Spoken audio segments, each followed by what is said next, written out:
everyone around you is like stressing about homeschool, and you're like, my kid is 3 or younger, or maybe has a developmental delay and is like they're 3 or younger, and you're like, for me, homeschool doesn't even cut it.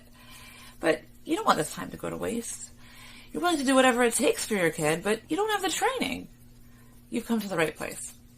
My name is Julie Meyer, and I happen to know that you as a parent have powers far greater than any of us therapists or educators can ever have. Keep watching. Okay, good afternoon. I'm here with Dr. Sarah Wayland, and we are here to talk about how to be present with your child. So Sarah's a colleague, more of a mentor of mine as an RDI consultant, and I'm going to just let Sarah real quick, just what is the name of your business? Guiding Exceptional Parents. And you are an exceptional parent, so I always love speaking to you. And an exceptional guide.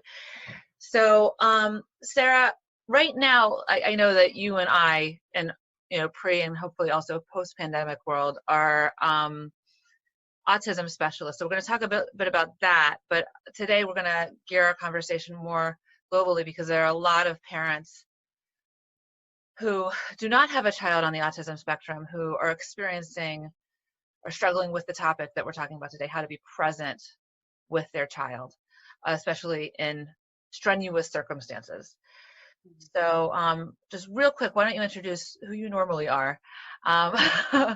What is your just your professional background and your professional relationship to autism and your personal relationship to autism? Okay, so my professional relationship to autism actually started when I was in graduate school. I have a PhD in cognitive psychology, and I studied how people understand spoken language.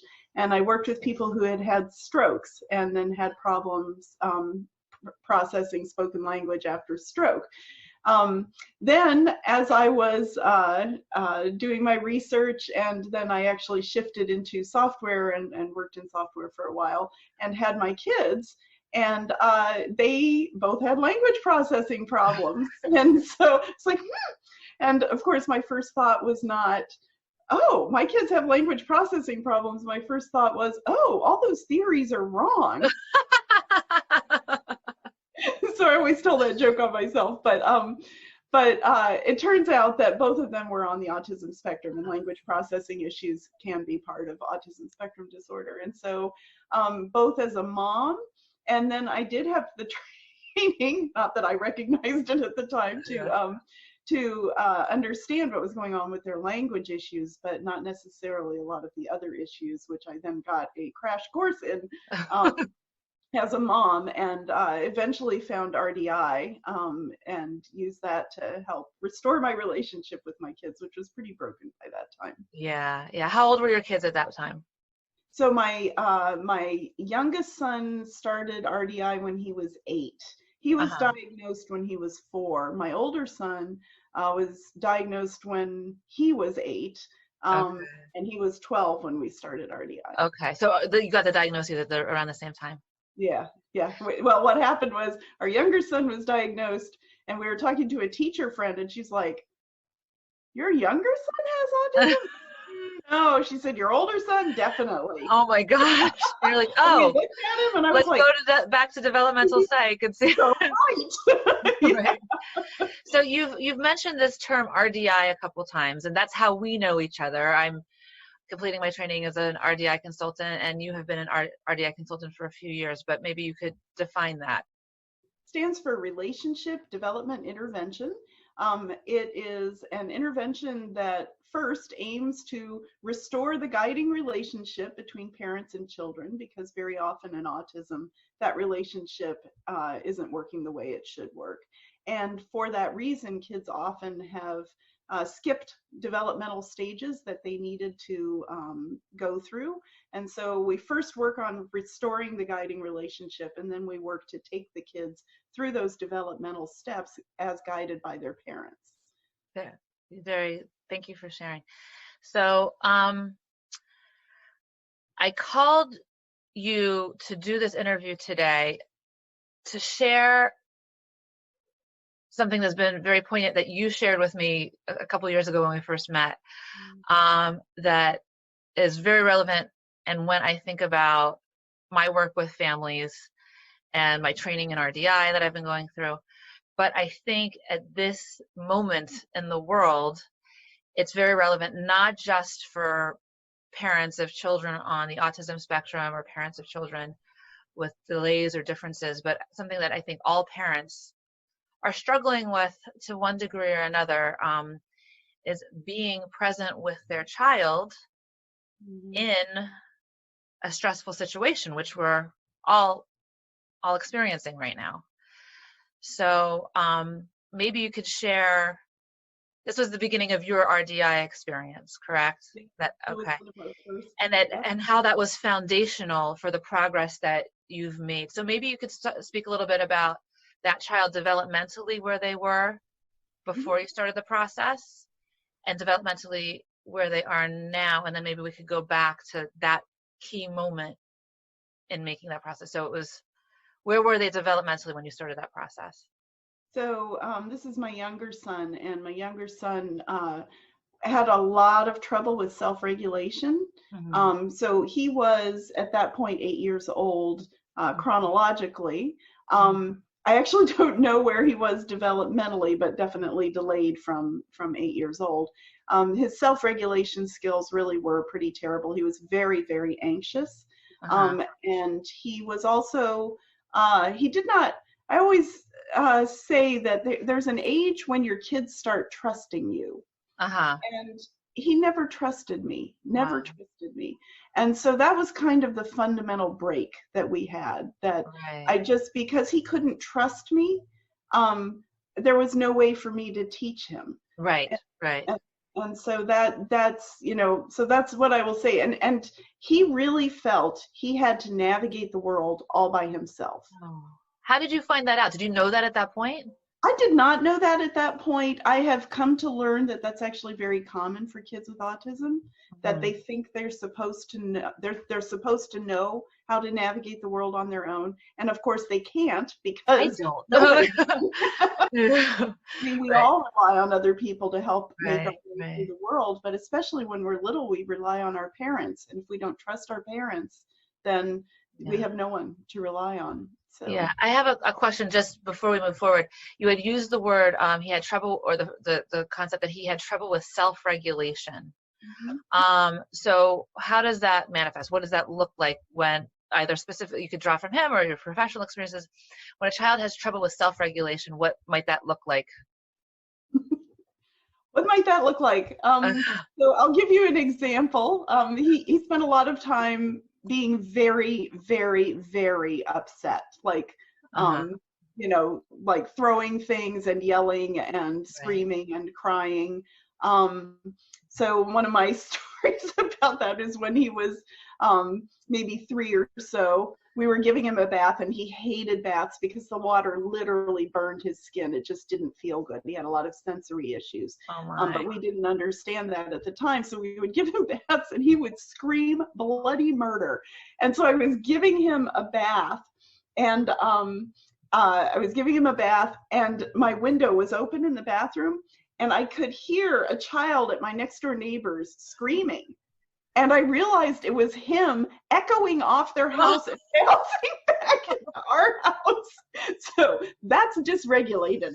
That's very dysregulated, yes. But basically, I would say, if I could just step in real quick, like dysregulated means like not able to move forward with what's happening in the moment because something's like just totally overwhelmed. Total overwhelm and complete disconnection from what's around you, because you're just so overwhelmed. And sometimes it's a moment that it happens to adults and all ages in various degrees, like that you almost like, maybe even it could be like a dissociation that you kind of shut down or you block out, or it could be like a pushing away that it's like a violent reaction, like screaming or things like, or hitting. Okay. So then where developmentally is he now? Like, you've seen progress since then. He doesn't do that anymore. Well, that's good. He trusts me. He trusts you. He does trust me. He does. I hope he trusts me. He acts like he trusts me. So what does he do? What does he do that shows you that he trusts you? Well, he asks my advice for things. So I when don't. he's having troubles, figuring out how to address a friend or something, he'll come to me and say, Mom, my friend's, having trouble. He's, upset about something. How can I help him feel better? So he That's asks great. me, yeah, he asks me questions like that. And if he's having trouble handling something, he'll say, could show you a lot of texts on my phone. Oh. And he's like, Mom, I need to right back. So he. No, he that sounds like a very high degree of trust, and it also sounds like developmentally he's in a very different place. That he's like not just with trust, but like his ability to navigate the world is probably more than it was. Oh my goodness, yes, yeah. He's definitely. I mean, it's been 10 years, so it's been a long time. So we've had a lot of time to work on that. But he's just such a wonderful human being. I'm so proud of the young man he's become. That's beautiful. Oh, that's great. So it sounds like when you've told me about the beginning of your process of guiding this child or your children, that where were you with being able to be with him at the beginning of the process? And you have a very vivid story that tells about that. I do. One of the very first assignments our RDI consultant did with us was she asked me to, and my husband, so RDI often works with both partners in a marriage, and so we both had the assignment that we were supposed to individually sit with our son for 5 minutes on the couch and just be with him, like no demands, no anything. We just sit there next to him and, hang out. And my husband could sit with my son for 10 minutes, no problem. That was not a problem for him. But when I sat with him, I think I could last about 30 seconds before I literally would burst into tears. Like I could not sit with my own child. And that is bad. So my consultant was really wonderful about it. So she's like, okay, we started out with 5 minutes and I could not do it. And he would get up and run away. I would start crying. And so she said, okay, well, we'll back it off. Let's try 2.5 minutes. Couldn't make 2.5 minutes. Okay, let's go to 1 minute. Couldn't make 1 minute. Went to 30 seconds. Couldn't make 30 seconds. Wow. And so I was like, she very kindly gave me a break on the assignment. She said, clearly there's some stuff going on here. Right. The trick was he could do it with my husband, but he couldn't do it with me. So clearly I was the problem. And so that's a moment. It's a real moment. It was really a moment. Wow. And there were many points during the RDI process where I realized that what I was doing was causing my son to overreact. And there were many aha moments in there. But the thing I really had to do, Julie, is to get a handle on my own emotions, because what was really happening is my son was reflecting what he was seeing in me right back at me. I just got chills. Yeah. So I had work to do. I had some work to do. My question is,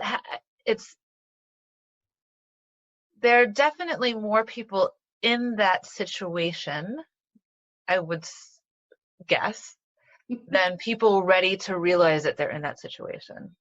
Oh, yes. Well, it was. Right? And I think actually there are more of us now, with or without a disability going on, that are in that situation. I'm in another program right now, a professional program where his name is Matt Kaufman, if anybody wants to look up the program, who uses the phrase running and numbing. Yes. And that was it. Right. And a lot of us working moms, 2-income families, trying to make ends meet, we're forced to not do that now.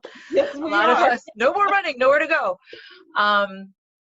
But still, if we're used to running and numbing and we can no longer run, yep.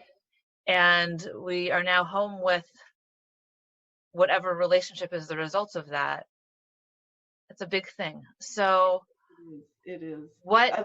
I'm sure there was a moment between or realizations or guidance that either your RDI or maybe some other resource helped you with before the realization that you couldn't be with your son to the realization that it was coming from you? What do you Yeah. think, what do you think was needed to make that shift? Well, to be honest with you, it was noticing that my son could be with my husband Yeah. and he couldn't be with me. I had to step back and just say, what is it about me? And that running and numbing thing was exactly what it was about me, because what I was doing, I had a lot of grief about where he was developmentally. Right. And I was running, basically the way I was handling my grief was by being busy. If I just kept being busy and doing something, Yeah. I didn't have to stare that down and Right. really understand what that meant and really appreciate who he was as a human being, as opposed to some idea of what the perfect kid would be. Mm-hmm. I had to accept him for who he was. And so that was, but it was truly like looking at the fact that my husband had such a good relationship with him and I did not. And that really made me step back. Yeah. So. Well, I will say, it's not always the case, but as I've been working with young children for several years, and there is a thing that a lot of times a child will respond and do something for the therapist, and they'll do something for the teacher, and they'll do something for daddy, and they'll do something for the neighbor, and then mom comes in and it's like meltdown. You are Like, you are the missing link. It's like, great, I burst you and I do everything for you. Now what? Like, so that brings us to the next part of the conversation. So now what? Again, it's not just, I mean, like one of the reasons that I am doing RDI is that my children are not on the spectrum. They all have everybody's got their stuff.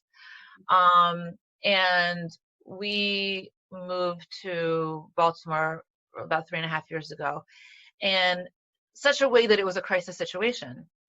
And I was not able to be present with my children, and I was seeing how that was affecting them developmentally. And I had spoken to Dr. Sheely, one of the founders of RDI, before I moved here. And basically, as soon as I could get it together, I started doing RDI training because I knew that I needed it for my family. RDI is good not just for autism, but for also PTSD and OCD and That's right. ACDC, OCD, maybe them too, I don't know. Lots of things that end in D. And there are strains of a lot of these other things in my family, and it was sort of coming to like a perfect storm with us. And we've made incredible progress in the time that I've been doing my training. But maybe we could talk about like the nuts and bolts of that being present is the first step in this progress. And maybe you could talk a little bit about what, like that process of becoming present and what that builds the foundation for.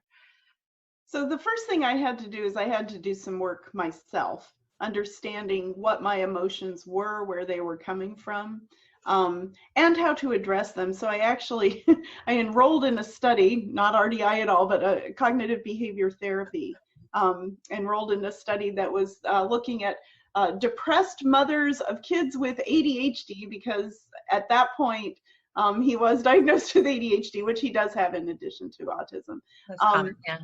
Yes, exactly. And so I enrolled in this study, and they put me in the cognitive behavior therapy arm of the study. Okay. And so I got to experience what it was like to question my thoughts and my assumptions, and to learn how to control my own behaviors. Wow. And so, so actually that was the foundation. I teach a course now called First Put On Your Own Oxygen Mask, which is I represented one of my videos. You should go look. And so, yeah, exactly. I had to put on my own oxygen mask. I had to look at what was going on with me. Once I was able to calm myself down, then I could come to my son fully open-hearted and right. accepting him for who he was. And so understanding him, so that was the other piece that I really needed to do, is to understand that he was doing the best he could with what he had. Right. And, so really, really learning about what some of those challenges were. So as an example, I mentioned taking a bath, right? And what he will say now is that the water feels like fire on his skin. Wow. But he didn't have the words for it then. Exactly. Back then he couldn't tell me that. But, so I definitely believe in the mantra of kids do well when they can. And it's not won't do it, it's can't do it. And I really believe that. So now when he refuses to do something, that's a moment where I can get curious. Right. What is it that's making it hard for him in this moment to do the thing? Right. And so I got curious. I learned a lot about autism. I did work on myself. So there were a lot of parts to it.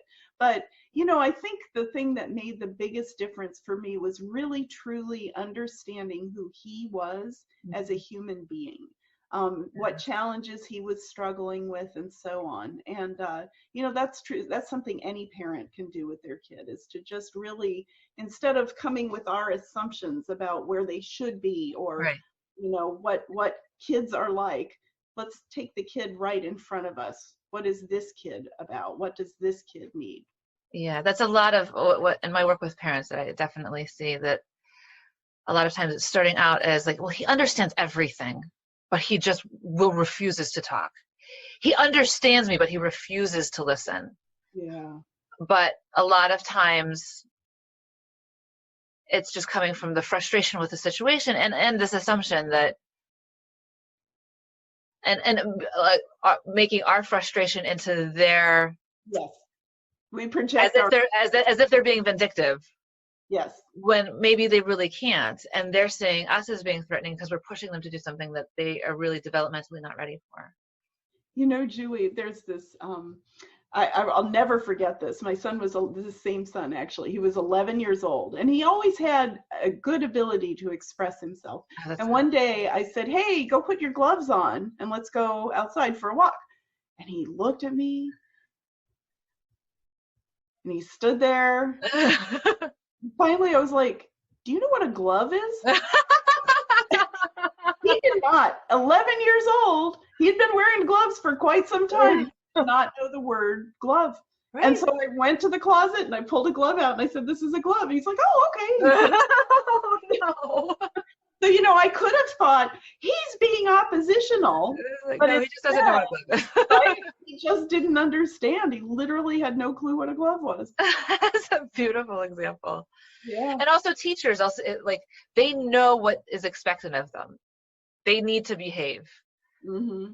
You having told them knowing, and then them having like the ability to do the thing, or the ability to sit still for that long, or the concentration to stay like still 20 minutes into this conversation of words that are way too hard for them. Yeah, it's a challenge. Like, and I think that if people are interested in this, to go back, if kids are really delayed or 3 or younger, to look at what the developmental age is with the play scale, to help you realize it might. I have a parent, the RDI family that I was working with, the boy is older than this, but they're like, he's like a 3-year-old. They kept describing, he's like a 3-year-old. And in some ways he was very advanced, he was very bright, but socially and emotionally he was like a 3-year-old. But at the same time, like, you see this bigger body who's able to do these higher level academic things, and you expect them to act like that age, and forgetting that you're always saying, but he's like a 3-year-old. Right. To see where that mismatch is. If you could talk about, and I think this could be maybe the meat of where we're going with this, for everybody who's in this situation, realizing that it's hard to be present with your children when that's not something that you're used to. And I think most of us these days, I think that we used to have a function in society that was dedicated to this, that's sort of disappeared over the last few decades, and it's called a mother. Yeah. and the job of the mother was to be co-regulated with the people in the household. And we are still mothers, but we have all of these other things pulling at us that it's no longer our main function. So to be like thrust back into that, without, and a lot of us didn't experience that because even the parents of young children now were raised when it was already less common to have somebody be present with you like that.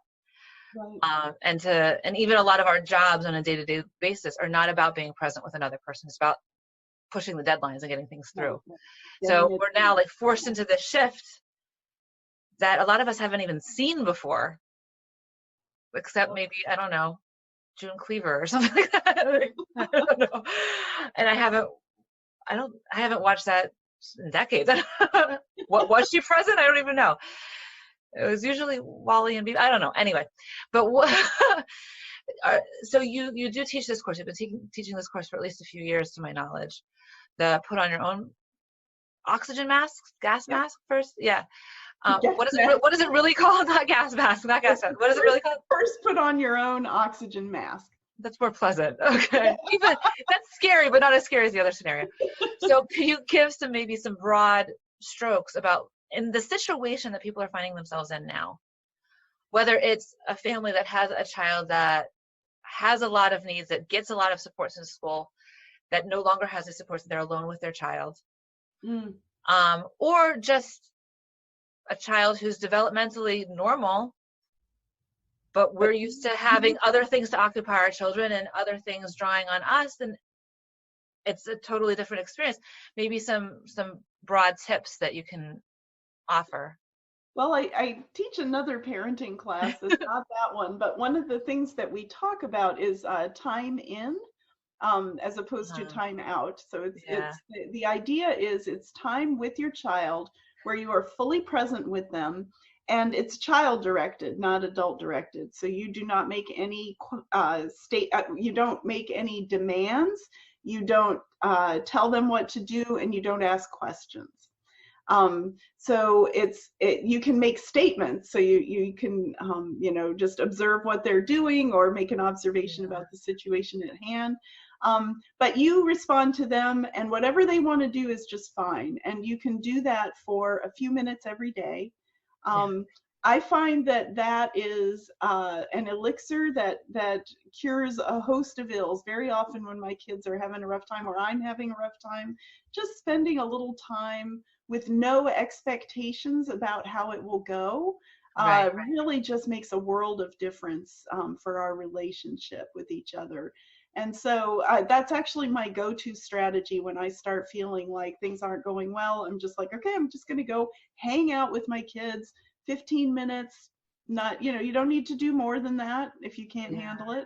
Or five, any little moment you can grab like that, where you're just with them without expectations, and respond to them and what they need in that moment. Often when I talk to people about that, they'll say, well, I can't do that all day, every day. Some days you got to get schoolwork done. You got to, fix dinner, whatever. And of course, that's life. But you can carve out 5 minutes. You can carve out a little time to be with your kid. Yeah, we do that. We implemented it, and I think it has transformed our family. It transformed our marriage. We try and do it with each other also. Yes, time in is not just for kids. Yeah, right. Some good resources for that we have here at home. From RDI, I've been inspired to do that. We do special time at bedtime.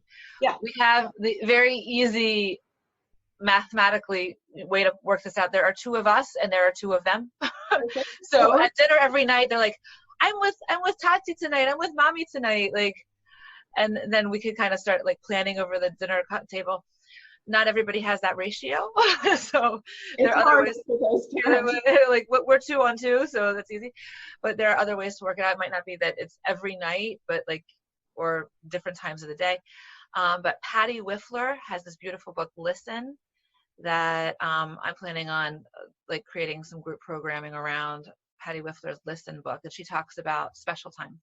And she goes into great detail about special, and actually her description of what's in the beginning of the book of what's happening in the brain when emotions are have you read this? I have not, but you're going to love it. You're going to love it. Yeah, go read when it. Emotions are rising, how it shuts off our ability to think things through. Yeah. And when we're in that place, our children are in that place, and so we're just emoting at each other, And if on top of that we are then eliciting demands which we're not expressing in the best way possible, and their brains are closed from receiving it, and so but she has a lot of tools that I'm going to make into my version of your oxygen mask course that I want to work in.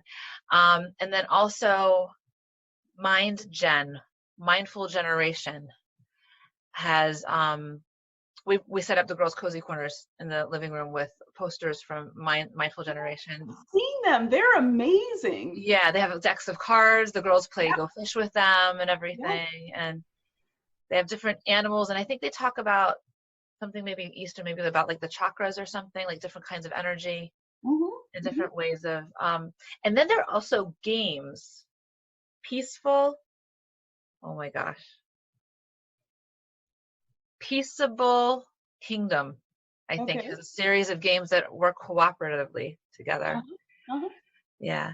So that time, taking that time, that special time, is there anything else that you want to share? I think really getting to know your kid, who they are, like what is their profile, what, for me, sensory stuff was a big deal, but just, starting to understand what was hard for my kids, and really, like I was saying earlier, just getting curious about what was driving their response to a situation that just didn't make sense to me, and be like, what is going on with that? So, so that definitely helped. I'll tell you another one. And there are some great resources on the Center for the Developing Child at Harvard University. Okay. Yeah. They have these wonderful resources on what's called serve and return, which is another word for co-regulation. And basically the idea is, your kid, asks you something or tells you something, and you respond. And so the idea is you're getting this back and forth interaction going with your kid.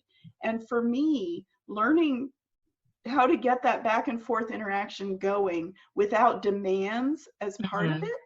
So one of the things that happens to parents of kids with autism often is that their kids don't respond to your serve. And so you start doing things like asking them a lot of questions, a lot of demands on them. You need to tell me blah, blah, blah, whatever. So we make a lot of demands on the kid, which just makes the kid shut down and actually avoid you further. The goal is to go for this, what's called serve and return. And one way you can do that is using declarative language, where there's no expectation of a correct response. Yeah, I have a video series on that. And then Linda has a new book on that. Oh, Linda Murphy's new book on declarative language handbook. Yes. It's wonderful. Actually, I love the book. So, but, getting, putting myself in situations with my kids where, we do the serve and return. So it turns out for my older son, for example, looking at him face on doesn't work very well to get in a serve and return. He always says, Mom, I just get lost in your eyes. Well, you do have beautiful eyes. It's very sweet. It probably doesn't mean it in a romantic way, but well, he says that people, and this is true, if you ever look someone in the eye, like eyes move a lot. Like our eyes are always moving because we're looking at, somebody's face to get information from their face. So for him, that's super distracting. So I've had to learn with him, I have to sit next to him. And like driving in the car is a fantastic time for us to get these serve and return actions going back and forth. So, setting up situations where we can have these serve and return interactions also makes a huge difference. So just looking for those opportunities and then, grabbing them when they're there. Yeah, and actually, before we started this call, we were talking about something that a lot of kids right now are probably on devices. Yes. And I have my personal opinion about devices. I'm not cold turkey. I do use video. I'm careful with what I choose. Case in point. Case in point, right. Even though I have strong opinions about like screen addiction, things like that. Even with my own children, like certain times over these weeks when we had to drop what we were doing and go take care of something because circumstances were changing. I was like, okay, we need food now. And I don't know if we're going to be able to do it later. that we were allowing devices, but it wasn't, the purpose was not communication or connection. But you had a really great thing that you shared that I hadn't considered before. I was just like, we should get rid of all the devices. But you had shared a good thing that you recommend to help get this serve and return going. Yeah. If you have to get off your device, but if your child is on their device. Yeah. So actually, where I first figured it out was I was working with families to figure out how to do time in when their kids really wanted to do something on a device as part of time in or special time. And the usual rules for special time are no devices, no screens, no self-absorbed stuff. But some kids, actually, where I first heard about special time was in the book How to Talk So Your Kids Will Listen and Listen Right. Talk. And she talks about special time in there. They talk about special time in there. And there's one kid they were working with who her relationship with her mom was not good. And so her daughter, they figured out, okay, well, we can watch a TV show together and not get upset. And so the mom thought nothing was going on. Like she was just sitting next to her daughter while they watched the show. And after they'd been doing it for a few weeks, she was like, this isn't working. And her daughter came running into the kitchen one day at 1 o'clock and she's like, Mom, our show is on. Oh. And she realized, just being there with her daughter while her daughter was doing this, like that was, her daughter viewed that as connection. Wow. Like they're playing our song kind of a thing. Exactly. Yeah. So, if your kid won't disengage from their device, which we do have a little struggle with that in our house sometimes. Okay. And so what I'll do is I'll just go in and say, hey, what you looking at, and then I'll sit next to them and I'll say, oh, look at that, and they'll show me their videos and we'll talk about what's going on in the videos or whatever. So that's a way we connect through their devices. If I can't play video games because I get very dizzy when I play them. But my husband loves playing like Mario Kart with the kids. That's super fun. So, there are ways you can use the devices to actually, interact in these serve and return kind of ways or coordinated action. Yeah.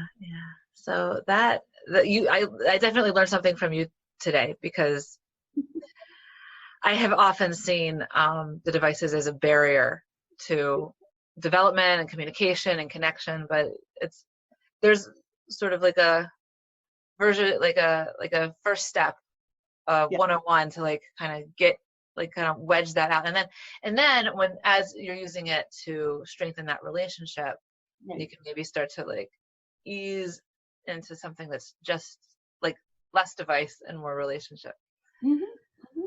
Is there anything else? I know that you need to go soon, but are there any other ideas that you'd like to share? No, I think we've covered some good ground here. Yeah, it's great seeing you, Sarah. It's always great seeing you. So why don't you share where you can be found if somebody would like to find you to find out more about maybe the oxygen mask group? There you go. That's right. And I'm actually going to be offering that class online starting in the fall. So I'm working on getting that all set up right now. So, but my website is called Guiding Exceptional Parents, plural, parents.com. So that's where you can find out about me, about my courses, about the work I do with individual families and so on. And then there's one other service. Are you still providing? I could edit it out if not. That you give guidance for families and navigating the system in your area. Okay, and can you tell me more about that? Yeah, so I do something called Special Needs Care Navigation. It's for kids with invisible disabilities like autism, ADHD, learning disabilities, mood disorders, things like that, giftedness, which we don't think of as a disability, but it is a difference and it does have an impact on how you see and interact with the world.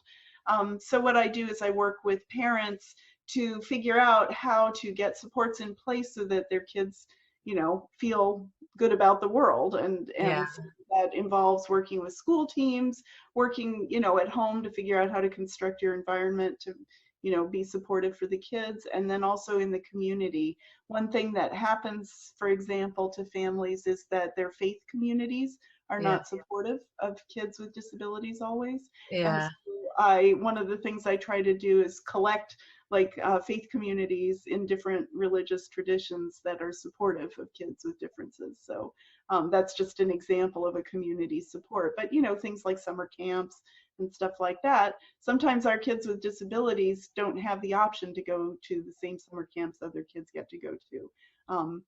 And so finding one that'll be a good fit where the kid can have a good time, That's you know, awesome. is another thing I can explore with parents and so on. So those are just some examples. So Sarah, it's always a pleasure. Thank you so much for your time. And I have a feeling I'm going to be interviewing you again on something else at some point. Well, I hope so, because this was fun. I know. I always enjoy hanging out with you. Okay, great. Great seeing you. Okay, take care. Thank you. Bye. Bye. Thank you for watching. If you like this video, please click like and share with anybody you think can benefit from it. For more videos like this, please subscribe. To request a video on a topic that we haven't covered yet, go ahead and leave a comment down below and I'll see that, and if I get enough interest, I'll make a new video. Also, you don't have to do this alone. You could join the discussion in our private Facebook group, and the link is in the comment box down below. Or if you're interested in working with me personally, send me a PM on Facebook and we'll make a time to talk. In the meantime, use your powers and take care.